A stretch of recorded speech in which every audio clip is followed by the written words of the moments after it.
संगीतकी रानी राष्ट्रपुत्री भारत रत्न लता मंगेशकर अब हामी माझ रहिनन्। सारा विश्वलाई एक सूत्रमा बाँध्ने सूत्रधार थिइन् उनी। पीढी पीढीलाई जोड्ने सेतु थिइन् उनी। व्यक्ति मात्र नभएर सम्पूर्ण संस्थान हुन् लता मंगेशकर। अनि भारत मात्र होइन, वैश्विक सम्पदा हुन् उनी।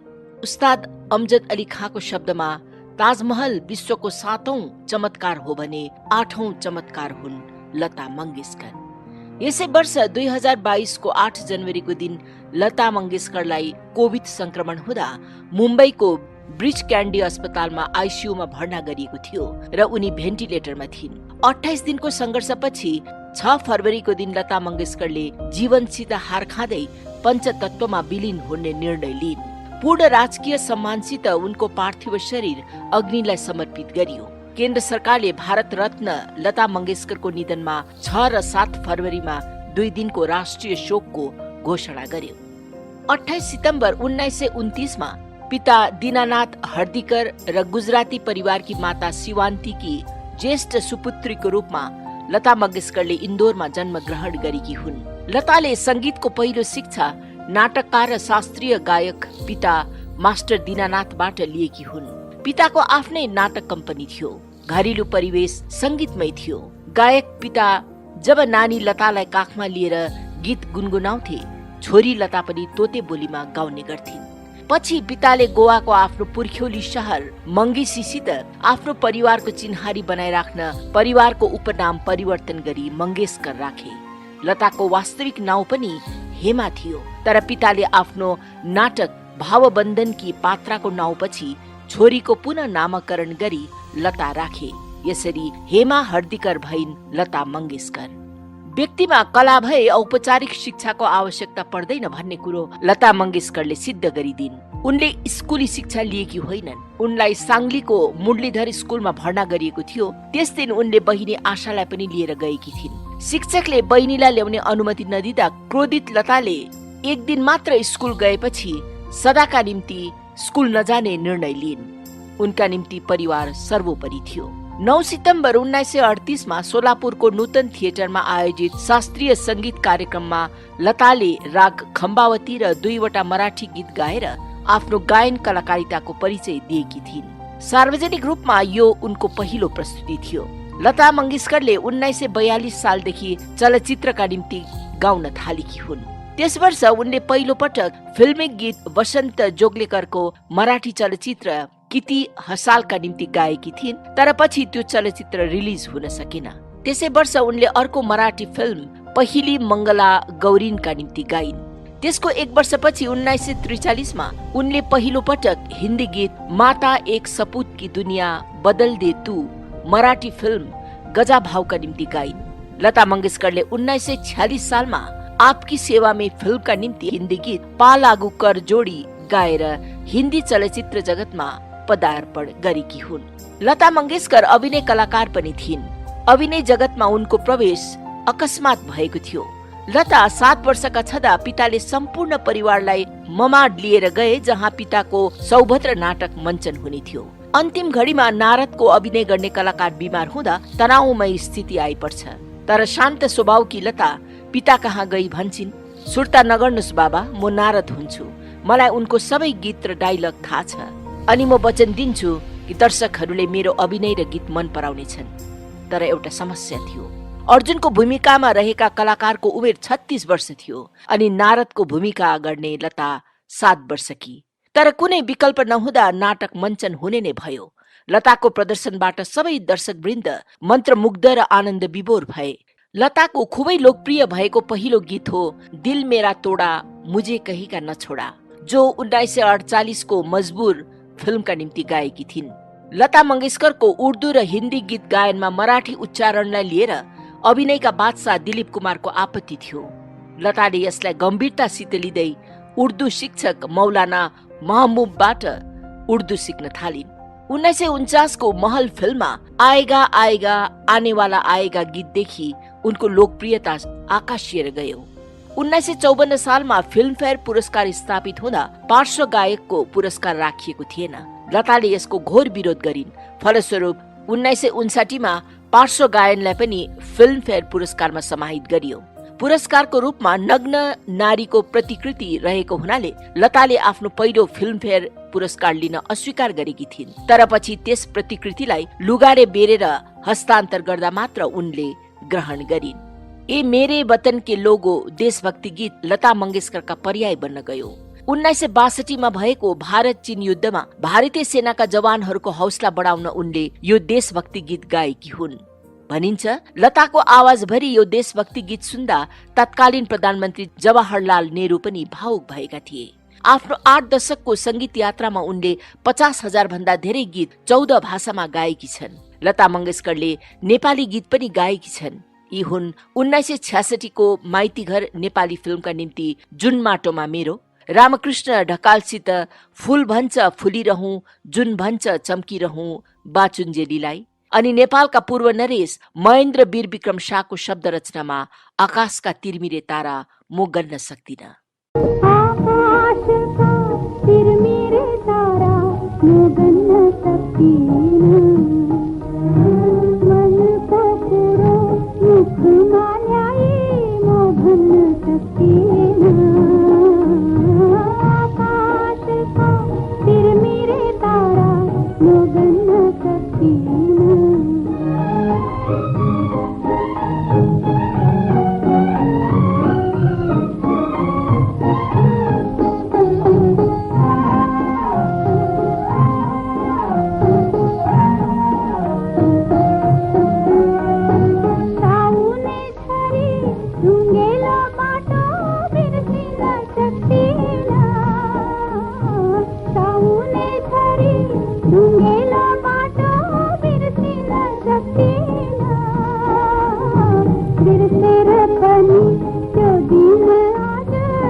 लता मंगेशकरले 1955 सालदेखि संगीत रचना गर्न थालेकी हुन्। पहिलोचोटि उनले 1955 सालमा मराठी फिल्म राम राम पवाहानाका गीतलाई संगीतबद्ध गरिन्। लता मंगेशकरले 4 वटा चलचित्रको निर्माण गरेकी छन्। यी हुन् 1953 सालको मराठी फिल्म बादल, 1953 सालको हिन्दी फिल्म जंजर, 1954 सालको मराठी फिल्म काञ्चनगंगा र 1990 सालको हिन्दी फिल्म लेकिन। बलिउड फिल्मका निम्ति उनले गाएको अन्तिम गीत हो दाता सुनले, जो 2009 सालमा मधु भण्डारकरको फिल्म जेलका निम्ति गाएकी छन्। त्यसपछि उनले फिल्मका निम्ति गाउन छोडिन्। यद्यपि लता मंगेशकरले 2018 सालमा मुकेश अम्बानीकी छोरी ईशा अम्बानीको बिहेका निम्ति भने गायत्री मन्त्र पाठ रेकर्ड गरिन्। यो उनको जीवनको अन्तिम गायन थियो। भनिन्छ यो गायत्री मन्त्र उनले एकै पटकमा अर्थात् सिंगल टेकमा पाठ गरेकी हुन्। सानैदेखि अभिनेता तथा गायक केएल सैगरलाई लता मंगेशकरले खुबै मन पराउँथिन्। उनले 6 वर्षको उमेरमा आफ्नो जीवनको पहिलो चलचित्र केएल सैगलको फिल्म चन्दीदास हेरेकी हुन्। फिल्म हेरी घर पस्ने बित्तिकै सैगलका प्रशंसक लताले भनिन्, म ठुलो भएर सैगलसित बिहे गर्छु। पिताको उत्तर थियो, छोरी तिमी ठुली हुँदा त सैगल बुढो भइसकेका हुन्छन्। लताले रेडियोमा सैगलका गीत सुनेकी थिइनन्। घरमा रेडियो नहुँदा एक दिन रेडियो किनी घर आउँछिन् र जीवनमा पहिलो पटक रेडियो बजाउँछन्। तर रेडियो बज्ने बित्तिकै त्यस दिन उनले आफ्नो सर्वप्रिय गायक सैगलको मृत्युको खबर सुन्छिन्। लता तुरन्तै त्यस दोकानमा गई रेडियो फर्काइदिन्छिन्। दुःखको कुरो के थियो भने लता मंगेशकरको एकै पटक पनि केएल सैगलसित भेट हुन सकेन। सैगलको मृत्युपछि उनी सैगल परिवारलाई भेट्न जाँदा उनकी पत्नीलाई थाहा भए जस्तो लतालाई सैगलको औँठी उपहार दिएकी थिइन्। लता मंगेशकरको जीवन संघर्षपूर्ण रह्यो। 1942 सालमा 13 वर्षको उमेरमा उनले पितालाई गुमाउनु पर्यो। पिताको मृत्यु भएको 1 घण्टापछि लताले आमालाई भनेकी थिइन्, माई अब मैले काम गर्नुपर्ने। पिताको निधनले मंगेशकर परिवारमा वज्रपात भयो। घरमा खानाका निम्ति 4 दिनको रासिन मात्र थियो। घरमा 6 जना सदस्य थिए, आमा, भाइ हृदयनाथ, लता अनि 3 बहिनीहरू आशा, उषा र मीना। आमाले आफूमा भएका सबै आभूषण बिक्री गरिन्। एक एक गर्दै घरका भाँडाकुँडा पनि बिक्री भए। लताको आवाज परिपक्व थिएन। यस्तैमा मंगेशकर परिवारका हितैषी नवयुग चित्रपट चलचित्र कम्पनीका मालिक विनायक दामोदर कर्नाटकी अघि आउँछन् र मंगेशकर परिवारको देखरेख गर्न लाग्छन्। उनी नै हुन् जसले लतालाई गायन र अभिनय कलाकार बन्नमा प्रेरित गरे। विनायकको कम्पनीका मुख्यालय मुम्बई सरुवा हुँदा लता पनि सपरिवार 1945 सालमा बम्बईमा बसाई सरिन्। पिताको निधनपछि सम्पूर्ण परिवारको भरण पोषण गर्ने जिम्मेवारी आफूमाथि आइपर्दा लता कामको खोजीमा लाग्छिन् र अविवाहित रहने प्रण लिन्छिन्। संगीत नै एकमात्र सहायक हुँदा उनले उस्ताद अमन अली खाँबाट हिन्दुस्तानी शास्त्रीय संगीत सिक्न थाल्छिन्। लता मंगेशकर भन्थिन्, जब मेरा साथीहरू खेल्ने गर्थे म कामको खोजीमा निस्कनु पर्थ्यो। 1948 सालमा विनायकको निधनपछि संगीत निर्देशक गुलाम हैदरले लतालाई मार्गदर्शन गर्न थाले। उनले एक दिन लतालाई फिल्म निर्माता शशाधर मुखर्जीसित परिचय गराउँछन्। त्यसबेला मुखर्जी आफ्नो फिल्म शहीदको निर्माणमा व्यस्त थिए। लताको आवाज सुनेपछि मुखर्जीले यसो भन्दै अस्वीकार गरे, लताको स्वर खुबै पातलो छ। त्यसबेला हैदरले मुखर्जीलाई यसो भन्दै चुनौती दिएका थिए, तिमी हेर्दै जानु, आउँदा दिनमा निर्माता र निर्देशकहरूले लताको पाउ छुनेछन् र आफ्नो चलचित्रमा गाउनका निम्ति बिन्ती गर्नेछन्। हैदरको भविष्यवाणी सत्य सिद्ध भयो। एउटा अन्तर्वार्तामा लताले गुलाम हैदरलाई आफ्नो साँचो गडफादर बताएकी छन्। आरम्भमा उनले ख्यातिप्राप्त नायिका नूरजहाँका गायकीको अनुकरण गर्ने गर्थिन्, तर पछि आफ्नै गायन शैली विकसित गरिन्। 1962 सालमा लता मंगेशकरले अर्को चुनौतीको सामना गर्न पर्यो। उनलाई स्लो पोइजन दिने प्रयास भएको पनि बताइन्छ र यसले गर्दा लता झण्डै 3 महिनासम्म थला परिन्। उनले अर्को विवादको पनि सामना गर्नु पर्यो। 1974 सालमा गिनिस बुक अफ वर्ल्ड रेकर्ड्समा इतिहासमा सर्वाधिक गीत रेकर्ड गर्ने कलाकारको रूपमा लता मंगेशकरको नाउँ सूचीबद्ध गरिएको थियो, तर यसलाई मोहम्मद रफीले चुनौती दिए। विवाद उड्दा लताले भनेकी थिइन्, आफ्नो गीतको रेकर्ड राख्ने मेरो बानी छैन। रफीको निधनपछि मात्र 1984 को गिनिस बुक अफ वर्ल्ड रेकर्ड्समा लताको नाउँ समाहित भयो। सुनौ गायक रामकृष्ण ढकाल र लता मंगेशकरको यो नेपाली युगल गीत।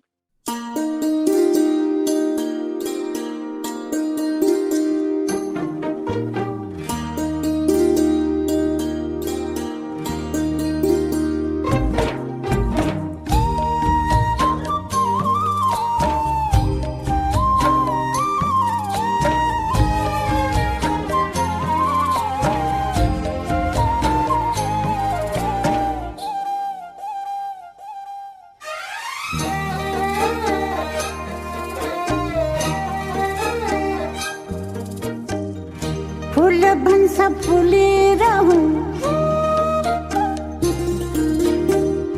जुन भन्छ चम्किरहँ, फूल भन्छ फुलिरहँ, जुन भन्छ चम्किरहँ, मन त भन्छ सबैसँग माया मोह राखिरहँ। बासुन्जेलीलाई, बासुन्जेलीलाई, बासुन्जेलीलाई, बासुन्जेलीलाई,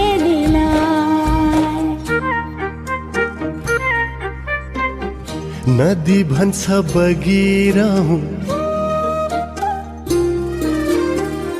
सृष्टि भन्छ चलिरहँ। नदी भन्छ बगिरहँ, सृष्टि भन्छ चलिरहँ।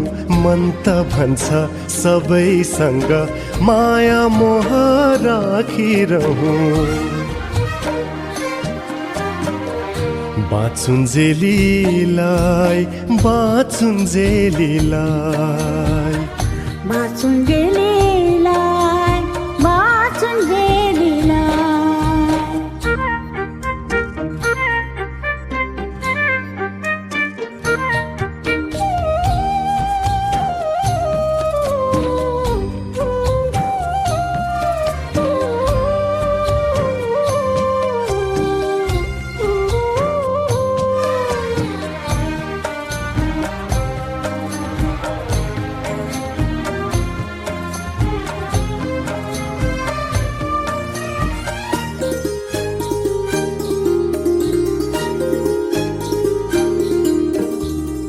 नपरोस् वचनले घोच्न, बरु ओड्सिएरै बस्छु।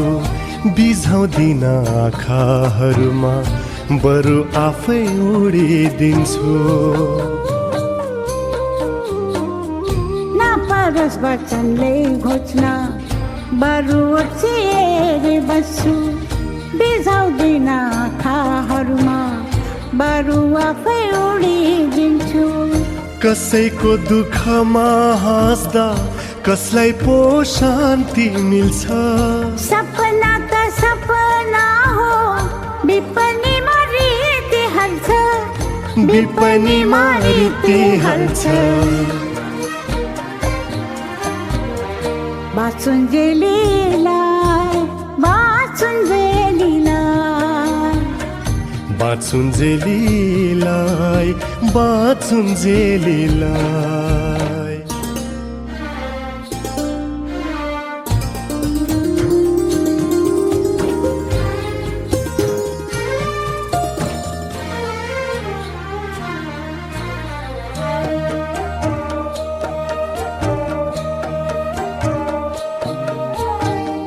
नपरोस् टुटेर जाने कसम र किरिया खाना। नपरोस् छिनभरको लागि जिनो सहारा बन्न। नपरोस् टुटेर जाने कसम र किरिया खाना। नपरोस् छिनभरको लागि झिनो सहारा बन्न। सुनन्छै सुन्दर तारा, कसले पोटी प्याछारा। मरेपछिको स्वर्ग कसले पो देख्या छ र, कसले पो देख्या छ र। बाँचुन्जेलीलाई, बाँचुन्जेलीलाई, बाँचुन्जेलीलाई, बाँचुन्जेलीलाई। लता मंगेशकर राज्यसभाका सदस्य पनि थिइन्। 1999 सालमा उनी भारतीय जनता पार्टीको समर्थनमा राज्यसभा सांसद मनोनित भएकी थिइन्। त्यसबेला उनको प्रतिक्रिया थियो, म कुनै राजनैतिक पार्टीसित सम्बद्ध छुइन, म राजनीति के जान्दछु र।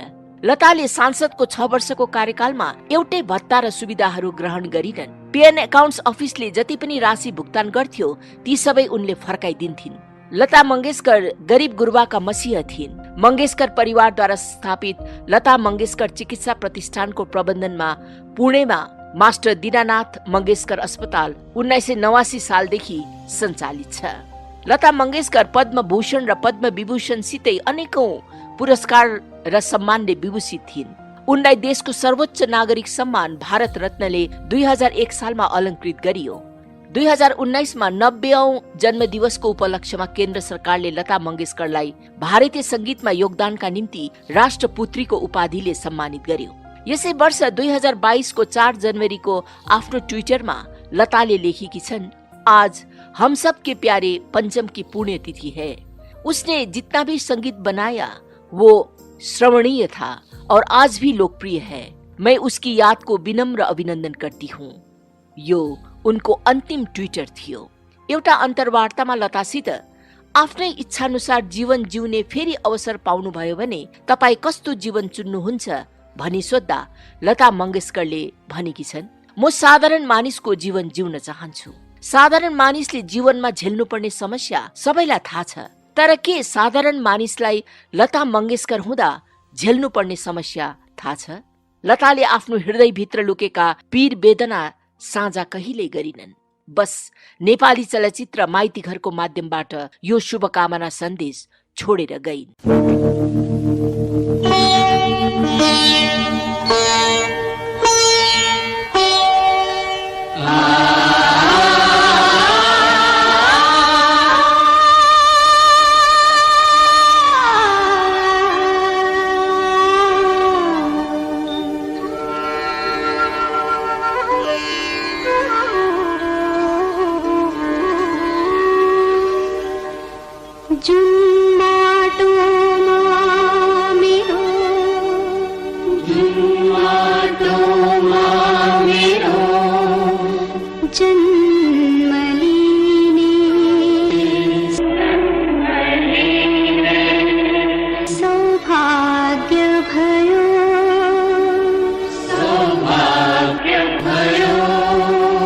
जसको स्पर्शले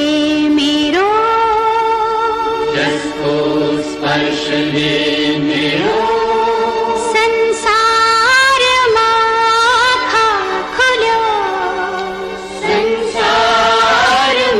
आँखा खुल्यो त्यस्ती तिमी कन शुभ